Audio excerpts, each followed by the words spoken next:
বাংলাদেশের সুপারস্টার সাকিব খান এবার দল কিনলেন বিপিএলে, যা নিয়ে আনন্দিত সকল সাকিব ফ্যান। এতদিন সবাই দেখেছে আইপিএলের শাহরুখ খান ও প্রীতি জিন্দার মতো বলিউড তারকারা নিজেদের দেশের ফ্র্যাঞ্চাইজির মালিক ছিল। এবার বাংলাদেশের সাকিব খানও এই তালিকায় যোগ দিয়েছে।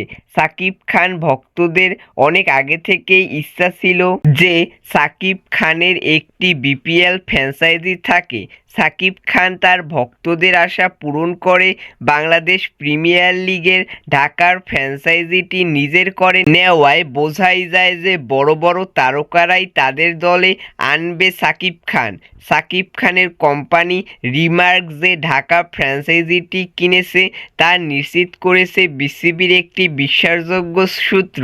তাদের মতে দল নেওয়ার যে আনুষ্ঠানিক প্রক্রিয়া তা সম্পন্ন হয়েছে।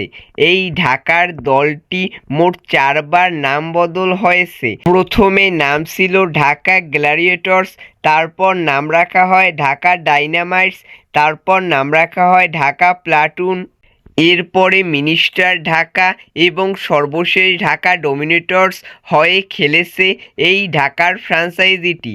এবারও পঞ্চমবারের মতো ঢাকার ফ্র্যাঞ্চাইজিটির নাম পরিবর্তন হবে।